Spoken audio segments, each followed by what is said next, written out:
Embora eu tenha sido, professora de educação infantil por 12 anos, foi depois que eu tive o Tim, que veio a transformação, né. Como teve alguém que comentou aqui, agora eu não vou lembrar, mas que o filho veio e mudou, né, e trouxe as propostas e, enfim, começaram as pesquisas. E aí eu comecei a enxergar tudo muito diferente. Eu era mais engessada, com a questão de bagunça, com a questão de recursos, eu era mais dentro da caixinha, né. E aí, com o Valentim vieram novas experiências e novas fontes de informação também, de pesquisa. Até que um dia eu estava olhando para ele estava lá brincando com os brinquedinhos dele, a gente passava, olha o tamanho desse nenê, ele tinha 10 quilos nessa foto, 6 meses, olha isso. Ele era uma bolotinha, com dobrinhas nas mãos, olha isso, que delícia de nenê. E aí a gente passava as tardes, eu trabalhava de manhã, dava aula de manhã, e à tarde a gente ficava junto. E uma tarde eu sei que eu estava olhando assim pra ele e falei: "Meu", ele estava brincando bonitinho lá com as coisinhas dele, com os brinquedinhos e tal. E aí eu estava olhando pra ele e falei: "Gente, eu queria ver os olhinhos desse bebê brilhando de verdade, sabe, eu queria ver ele investigando, ele pesquisando, eu queria ver ele em ação e não o brinquedo", né. Eu não era como eu sou hoje, não, pra mim não era tão automático, tão orgânico como é hoje, né. Então eu fiquei pensando, pensando, pensando, até que me veio na cabeça, eu falei: "Gente, as crianças, os bebês vão pra praia toda hora, eu não tenho como ir à praia, não faz parte da minha realidade, então como é que eu poderia trazer isso pra ele, essa experiência? Porque um bebê com areia na mão deve ser tudo de bom". E aí eu peguei esse pote aí, enchi de farinha de rosca, porque eu também queria que fosse alguma coisa segura pra ele, né. E aí o resultado foi esse aí que vocês estão vendo. Esse neném gordinho, com as bochechas caindo, investigando. Olha como ele fazia. Ele pegava a farinha, agarrava com os dedinhos, e aí, plum, ele abria a mãozinha, a farinha caía, e ele ficava lá tentando entender o que é que estava acontecendo. Olha os dedinhos abrindo. E pegava e soltava, e isso e isso nada mais é do que uma pesquisa profunda de um bebê. Me perguntaram uma vez como que era possível um bebê, ficar concentrado, brincar sozinho, né, brincar independente, que é uma coisa que eu falo tanto também e tal. Assim, se concentrando profundamente. E quando a gente traz essas propostas, isso é possível, né, muito mais do que com um brinquedo pronto, com possibilidades limitadas, né, aquilo que a gente fala tanto sobre o brinquedo acabar aparecendo mais na brincadeira do que a própria criança. E aí, depois disso, eu não parei mais, né, então eu comecei, a me aprofundar. Olha o arroz colorido que a Vigliane falou, que é sempre sucesso. Aqui a gente tem, um slime de polvilho doce e maracujá, aqui é o arroz colorido e aqui é a espuma. E eu fui pesquisando, fui testando, fui criando, e a carinha dele era sempre essa daqui. O que ele trazia para mim era isso, e às vezes eu perguntava para ele, eu falava: "Filho, o que que você quer fazer hoje?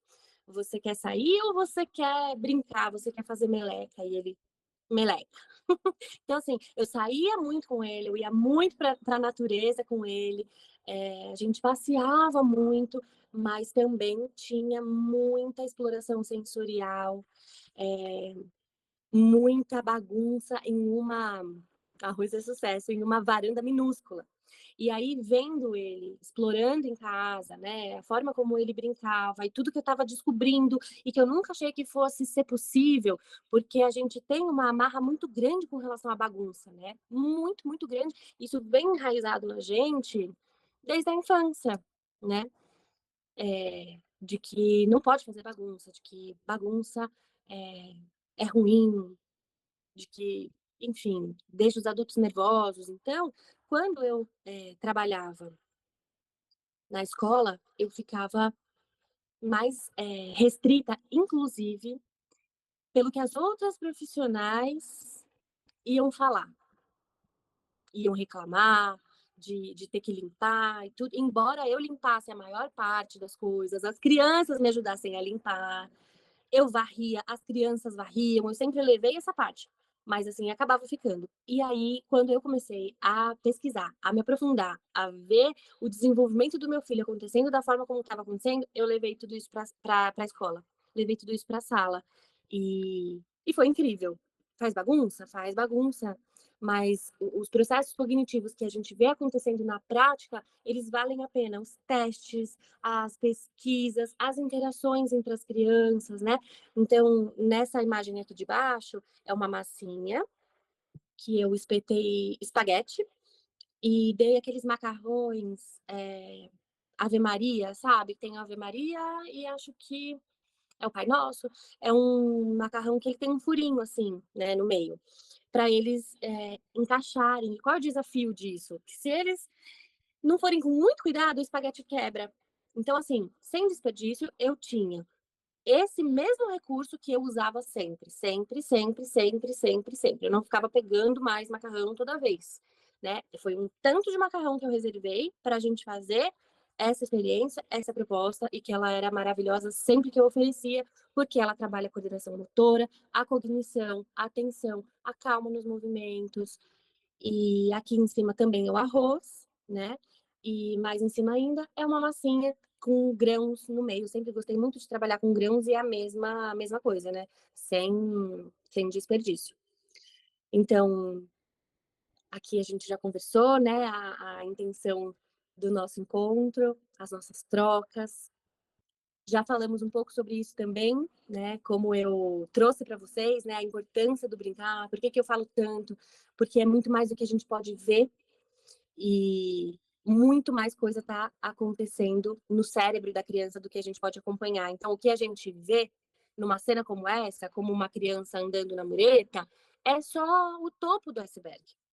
E eu preciso contar uma coisa para vocês. Agora, olhando essa imagem, me veio na cabeça. Quando eu era professora, e isso eu falo, assim, porque eu acho importante vocês saberem, porque às vezes tem gente que fica inseguro, que acha, mas eu não sou assim. Mas para a Paola é fácil, porque ela sempre foi assim, porque é natural para ela. E não, nem sempre foi assim. A minha relação com a infância, ela se transformou muito depois que eu estudei muito, depois que eu observei muito, depois que eu me aprofundei, depois que eu me abri para tudo isso que eu trago para vocês.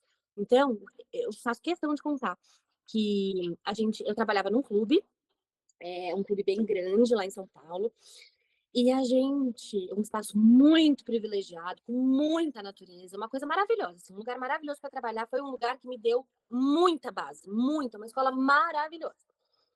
E eu carrego comigo tudo que eu aprendi lá. Infelizmente, eu não tinha maturidade para absorver mais do que eu absorvi. Mas, enfim, a sementinha foi plantada em mim. E a gente saía para passear com as crianças, a gente ia para fora, ia para a natureza, todos os dias a gente saía. E tinha essas muretas pelo caminho, né? E eu me lembro várias vezes de ver outras professoras falando, não, não, não, não vai por aí, não vai pela mureta, que você pode cair, você pode machucar. E o que eu fazia? Eu reproduzia também. Por algum tempo eu reproduzi. Até eu falar, pera, por que não mesmo? Por que não pode ir na mureta? Porque ele pode cair e se machucar. Tá bom, mas ele pode cair de qualquer forma, né? Para ele cair, basta ele estar sentado, de pé.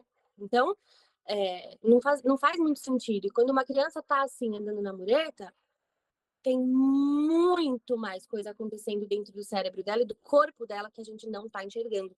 A gente só está vendo a ponta do iceberg. O que nós vemos é muito pouco perto do que está acontecendo. Aqui a gente está vendo uma criança completamente embrenhada em uma pitangueira. A mãe dessa criança estava do meu lado, quase tendo um treco, assim. Não era meu aluno, é uma criança que mora no mesmo condomínio que eu. E nós somos muito próximos. E ele estava completamente embrenhado, emaranhado na pitangueira. Eles eram um só nesse momento, porque ele queria pegar as pitangas que estavam mais altas ali, mais maduras, né? E o que a gente está vendo é só uma criança, pelo amor de Deus, desafiando todos os seus limites. Só que ali no corpinho dele, muitas aprendizagens estão sendo construídas sobre ele e sobre o mundo. É uma percepção extremamente aguçada que ele tem que ter para ele conseguir alcançar essa pitanga. Ele precisa ter equilíbrio, ele precisa ter raciocínio lógico, porque ele precisa analisar em qual galho que ele vai apoiar, qual galho é seguro para ele apoiar, qual caminho que ele vai fazer para chegar até lá, qual o limite do corpo dele. Uma criança que não pode se desafiar, ela, ela não só não aprende sobre si, mas quando ela passa por alguma situação, por exemplo, de queda, ou de se machucar, ela não sabe como evitar, ela não sabe como se proteger, porque a gente aprende a cair caindo. Então, não estou falando que ele precisa cair da árvore, ele não caiu da árvore, nunca caiu da árvore, mas assim, se a gente não permite que essas situações aconteçam, nós estamos privando as crianças de muitas aprendizagens extremamente importantes. E, como eu costumo dizer, né, as famílias, os adultos prezam muito pelo que é palpável ali, por ler, escrever, né, as atividades das folhas, etc, etc. E não conseguem relacionar o que uma situação dessa tem a ver com uma criança ficar sentada na sala escrevendo e tal. Para ela conseguir escrever, conseguir permanecer na carteira, concentrada, ela precisa passar por esse tipo de situação. Tem absolutamente tudo a ver. Então, como eu falei antes para vocês, né, sobre a importância do brincar e como o brincar ele é uma ferramenta para regular mesmo a criança, se mal comparando como o exercício faz com a gente, com o nosso corpo, libera um monte de substâncias maravilhosas para a gente se sentir bem, feliz, equilibrada, né? Então, quando as crianças brincam, elas liberam endorfina, que reduz a tensão, a serotonina, que reduz a ansiedade, a dopamina, que dá prazer, e a acetilcolina, que é o que ajuda na aprendizagem, ajuda na memória, ajuda na atenção e na aprendizagem. Então, além de tudo isso que está acontecendo, elas também estão tendo uma oportunidade de se concentrar de uma forma absurda. E aí, quando eu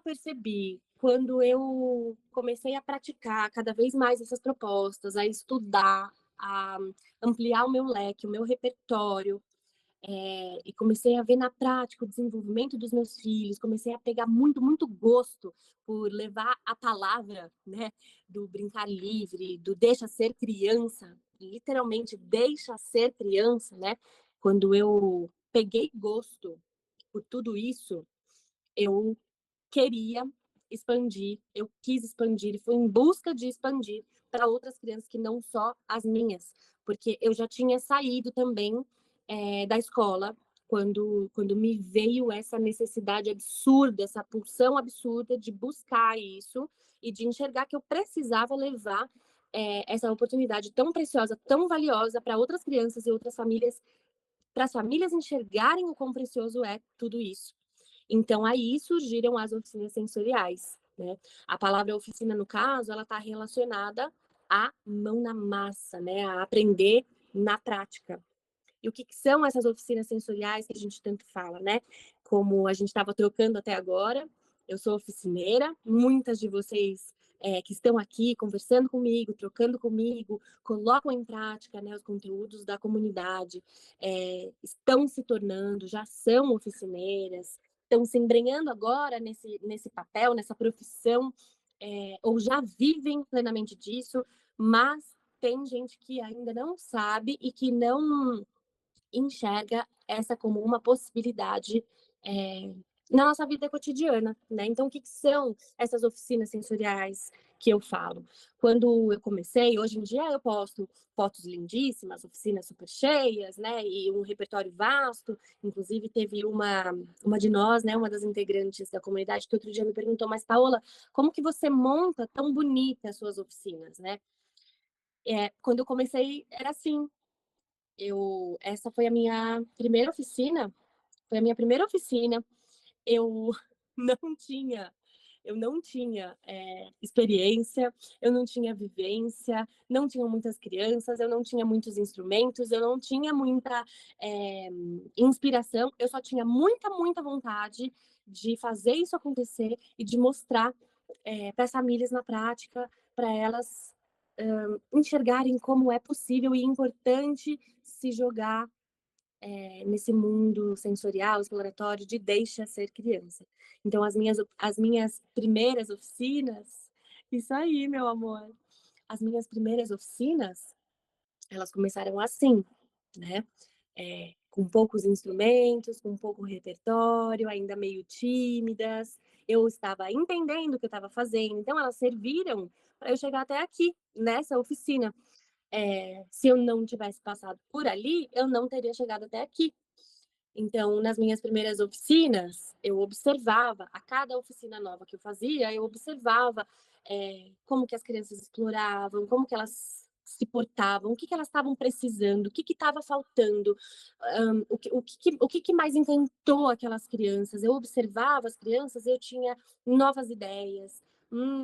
Aquela família demonstrou para mim que faltava tal coisa. Preciso investir, então, em mais recursos assim, mais, né? E eu fui sentindo, eu fui observando, eu fui anotando, fui estudando, fui aprimorando o meu método, né? O meu método de montagem, o meu método de planejamento dessas oficinas. Eu investi em mais materiais, em mais recursos, instrumentos, né? Eu expandi a minha criatividade e o meu olhar de enxergar a potência nas coisas do dia a dia mesmo. Hoje, por exemplo, eu brinco que o meu paraíso é chegar em uma loja dessas de departamento, assim, de casa, sabe? De utilidades de casa, que tem 1 milhão de coisas e que a gente fica assim, deslumbrado. Quase nunca eu vou para comprar coisa para casa. Eu vou para olhar coisa para as oficinas. Eu gosto de ir nos lugares e olhar a potência desses instrumentos. Dessa cumbuquinha. Puxa, essa cumbuquinha ia combinar com esse instrumento. Então, esse foi um olhar que eu fui refinando com o tempo. Ele não veio comigo. Eu sou assim o tempo todo. Ele não veio comigo logo que eu comecei, né? É algo que eu fui aprimorando e que é muito do que eu compartilho com vocês. E eu encontrei a minha identidade, né? Nas minhas montagens, no que eu ofereço, né? E por isso que hoje eu tô aqui. Eu não tô acompanhando o chat, veio uma mensagem tão bonitinha, adoraria ver seu trabalho presencialmente, acho que foi isso. Como é que eu acompanho o chat junto aqui? Enfim, é por isso que hoje eu tô aqui com essas bonitezas todas, inspirando vocês, já começando a levar vocês comigo, porque vocês justamente estão vendo potência, estão vendo encanto, estão vendo oportunidade nisso, né? Então, olha só como é que estão as minhas oficinas hoje, ricas, ricas de oportunidades, de texturas, de convites, e Shiraça linda. E olha como era, vejam bem, e olha como são agora, né? Mais ricas, com uma identidade visual bem forte, de materiais naturais, de fibras naturais, de folhas e estética, né? Então, por isso que eu tô aqui e tô tirando do papel isso que vocês tanto me pediram, né? Da gente trabalhar juntas com essas oficinas sensoriais. E de repente de vocês terem aí um certificado de oficineira deixa ser criança, que tal? Então, quais são os benefícios, né, dessas oficinas? Olha lá, Eliane, da Brinque Day. Ai, que encontro excelente, perdi o início, vai ficar gravado? Vai sim, meu amor, eu não consigo, eu queria ver o chat, queria tanto ver o chat, tô vendo que estão aparecendo umas mensagens e eu não tô vendo. Sou de Itajubá, mentira, Aline Robles. A família do meu marido é toda lá de Itajubá, mulher. Não acredito nisso, a gente pode se encontrar um dia quando a gente for pra lá. Então, aqui eu tô mostrando para vocês, né? Tô contando para vocês o que a própria Eliane. Põe lá. Não, deixa aí, vai. Será que eu consigo mudando aqui? Não consigo, né? Vai ficar gravado na comunidade? Na comunidade vai? Vai ficar. Adoraria ver seu trabalho pessoalmente. Meu amor, de onde você é, Vigliane, mesmo? E continuem conversando comigo, porque eu tô tentando acompanhar aqui. E daí, como é que eu volto aqui? Então, eu trouxe para vocês a história da Eliane, né, da Brinque Day, mas assim, já foram tantos relatos hoje que já estou assim explodindo, né, de saber que já somos tantas. Mas ela esses dias compartilhou com a gente, eu vou relembrar um pouquinho só aqui, porque teve gente que entrou depois, que ela conseguiu fechar o primeiro pacote dela de oficinas com uma família para uma criança de 1 ano e 10 meses. E só com as inspirações que eu compartilho na comunidade, que a gente troca na comunidade, ela já começou a aumentar o repertório dela, né? E tá trabalhando com isso, tá feliz, tá levando para casa pro filho dela. E eu acho lindo, acho que não tem. Nossa, como é lindo um filho que admira o trabalho da mãe, do pai, né, da família. E ela compartilhou outro dia que ela falou: eu tô cansada, acabei de trabalhar o dia inteiro, mas aí quando eu cheguei em casa, o meu filho queria também brincar com as coisas. Então, assim, ela montou uma oficina para ele em casa à noite, era sexta-feira à noitão, ele estava lá brincando, porque realmente essas propostas elas são cativantes demais. E toda vez que eu faço oficina, tem famílias que ainda ficam assim, meio descrentes, né? Que não sabem direito o que vai rolar, como é que vai ser e tudo. E, e aí elas ficam impressionadas de ver a forma como as crianças mergulham nas propostas, como elas ficam concentradas, quanto tempo que elas duram ali. Então, assim, hoje eu faço oficinas com mais ou menos entre 20 e 30 crianças, e eu coloco a duração de mais ou menos 1 hora, mas assim, às vezes tem crianças que chega até 1 hora e meia e vai ficando, e é uma coisa assim que ela está envolvida, que ela está mergulhada mesmo, porque é uma oportunidade da criança se concentrar. E as famílias ficam realmente surpresas em como elas mergulham naquilo que eu estou oferecendo, que eu estou apresentando. Então, por isso, o que estava no papel e agora está tomando forma, está saindo do papel, é a formação de oficineiras. Deixa ser criança. Então, eu já trabalho com as oficinas há 3 anos, né? Desde que eu tive aquela pulsão, aquele insight. A Maria, vai rolar, Maria. E a Maria pediu bastante, me deu bastante força, né? E desde que eu tive essa vontade de trabalhar com isso, desde que me veio isso muito forte, como uma missão mesmo, né? Faz 3 anos já. E já fiz mais de muitas dezenas de oficinas com propostas diferentes, né? E aí o que eu quero trazer para vocês agora é os detalhes, né? Os detalhes de como que vocês podem planejar, executar as oficinas, o beabá mesmo, né? E até, como a própria Vigliane falou, ganhar talvez até a fonte principal de renda, né? Ou para complementar uma renda, para trazer um respiro no mês, para, além do respiro financeiro, né? Trazer uma alegria de trabalhar com as crianças dessa maneira e quem sabe, como a Vigliane, de se tornar de repente a renda principal, né?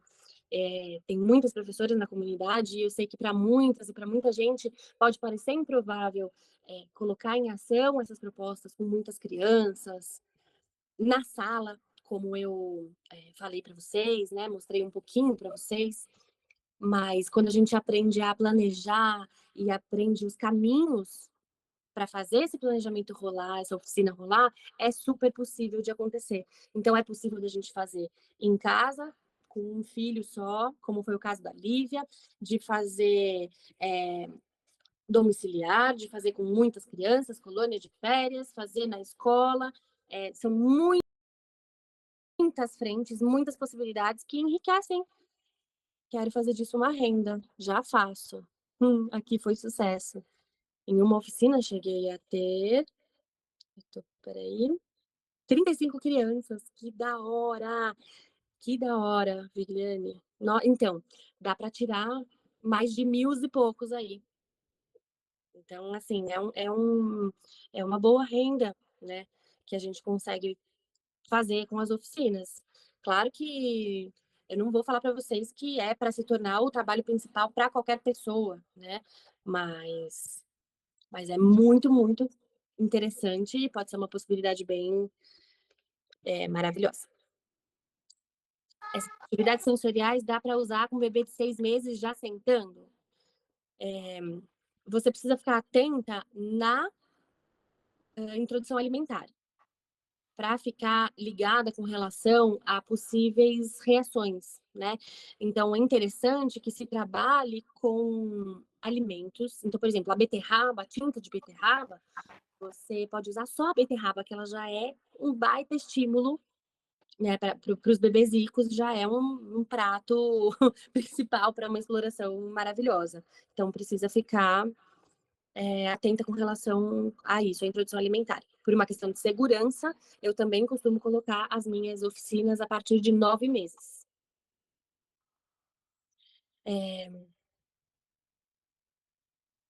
Fiz no aniversário do meu filho de 3 anos e foi sucesso, uma festa simples e rica de aprendizados com as crianças bem envolvidas. A Vigliane também comentou que ela cobrou quase R$ 95 por criança, então é algo realmente que pode ser bem rentável. Então, o que é ser oficineira, né? É justamente levar essas oportunidades de aprendizagens, de vivências, de experiências, né? Para que as crianças ampliem o seu repertório, para que as famílias entendam outras possibilidades de desenvolvimento, outros caminhos, né? Que elas consigam romper um pouquinho do que pode ainda estar muito enraizado e que limite a criança na construção do seu conhecimento, do seu saber, no seu desenvolvimento global. Então, é importante entender sobre essas oficinas, né? O meu foco principal são as oficinas sensoriais, que daí eu faço com recursos todos comestíveis, que daí é pensado para bebês a partir de 9 meses, porque eles ficam muito à vontade, podem colocar tudo na boca, as famílias não precisam ficar ansiosas, né? Não põe na boca isso, não põe na boca e tal. Tudo pode ir na boca, né? A oficina inteira é pensada para poder ir à boca mesmo. E as oficinas naturais, que daí eu faço com argila, com terra, com água, com geotintas, com ervas, e enfim, que são as minhas duas especialidades. E aí, na formação de oficineiras, o que eu quero trazer é a teoria que embasa esse trabalho. Então, por que é importante? O que o cérebro tem a ver com isso? Né? O que está por trás de tudo isso? Vocês que estão aqui já entenderam que tem bastante coisa por trás e que nunca é só o que os nossos olhos podem ver. Né? Então, é tudo isso que eu quero trazer para vocês, até para vocês poderem instruir as famílias de vocês, para vocês poderem orientar as famílias de vocês e defenderem o trabalho de vocês. Né? O meu trabalho também é fortalecer a voz de vocês, né? Dar força ao trabalho de vocês. Então, a teoria, ela é muito importante. Então, a teoria que embasa todo esse trabalho, né? O antes da oficina, então a definição do tema, a escolha dos instrumentos, como que eu consigo ter esse olhar aguçado de olhar para as coisas e enxergar a potência dela, né? E não só aquilo que está na prateleira, né, da casa, da loja de coisas para casa, né? Então, a escolha dos instrumentos, dos recursos, né, dos materiais, das materialidades que eu vou levar, planejamento da execução, a escolha dos suportes, como é que eu vou trazer para as crianças, o que vai ficar embaixo, principalmente quando a gente tem recursos diferentes, como terra, geotinta, argila, né? A gente precisa pensar nesses detalhes durante a oficina, quais os materiais de apoio que a gente precisa levar para potencializar ainda mais essa experiência, qual a introdução para falar para as famílias antes da gente começar. Importante demais orientar as famílias. Quando eu comecei, eu me lembro que a minha primeira oficina foi tão assim, eu estava tão aprendendo ainda que eu cheguei, eu montei tudo, tinha uma galera que foi presencialmente, assim, porque era a minha primeira oficina e que foi para me ver e tal, aquela que estava super simples, assim, super simples mesmo. E daí eu montei tudo e eu falei assim, podem brincar. E não dei nenhuma introdução, não falei nada, e hoje eu vejo como isso, a partir da segunda oficina eu já comecei a falar e a explicar. Então, o que a gente precisa explicar para as famílias, né? Para quem está ali, o que a gente precisa falar para eles? Por que eu estou fazendo tudo aquilo? Por que eu estou proporcionando tudo aquilo? Né? Qual que é a importância de tudo aquilo? E às vezes, quem já trabalha com isso sabe que muitas vezes as famílias estão ali, mas nem sempre elas têm esse conhecimento, principalmente quando vão pais, Porque normalmente é a mãe que agiliza esse rolê, esse passeio, né, essa vivência, e o pai às vezes cai de paraquedas e não sabe, né? Quantas vezes eu não vi pais mudando o semblante completamente, chegando assim, meio descrente, sabe? O que é isso e tal? E vai vendo a criança e vai mudando, e escuta a minha explicação, a minha introdução, e vai mudando, e vai entendendo. Então, como se portar durante as oficinas, o que eu acredito que seja com base na minha visão, né, assim, do que eu acho que é interessante a gente assumir como postura. Então, eu já tive gente, foi uma vez só, mas eu já tive uma mãe, por exemplo, esperando que eu fosse direcionar a oficina inteira. Eu já não assumo essa postura. E eu explico por que eu deixo as crianças livres, por que essa experiência é assim. Então, qual o nosso posicionamento ali, né? A nossa postura durante a oficina. Depois da oficina também. Então, eu quero trazer é, dicas e orientações práticas, porque foi uma coisa que eu sofri até chegar no que é hoje, né? Como que eu vou limpar tudo isso? 750 mil pecinhas e 200 colheres, 350 potinhos. Como é que eu vou fazer isso acontecer, né? Então, são dicas e orientações práticas, tá? Inclusive da higienização desses instrumentos, né? O depois da oficina. Já quero essa aula, Paola, seria quando? Ó, calma, vem comigo, vem comigo. Então, além disso tudo, eu quero trazer tudo sobre a montagem das estações, né? Pensando na estética. Essa daí que vocês estão vendo aí na foto foi uma estação de argila. Foi numa oficina que eu fiz para uma escola que tinha mais ou menos 30 crianças também. Essa anterior que eu mostrei também. Então, eu quero trazer tudo sobre a montagem, da estética, tanto das estações coletivas, quanto das estações de apoio, que eu costumo levar alguns instrumentos que ficam ali para as famílias circularem, para as crianças circularem, para pegar, devolver ali, né? Enfim, trazer todas as receitas que eu uso, né, nas minhas oficinas sensoriais.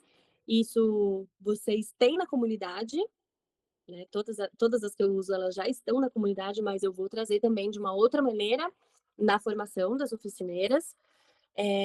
E aí, essa formação vai ser com aulas gravadas, encontros ao vivo. Tem algumas ideias aqui bem legais de, quem sabe, encontros presenciais, um grupo para acompanhamento. E aí, essa formação, já quero ir. Antes da formação, pelos próximos dias, eu vou trazer o mini curso preparando oficinas sensoriais e naturais para as crianças, tá? Que vão ser 4 aulas para trazer um pouco mais de detalhes, né, sobre as oficinas, sobre ser oficineira.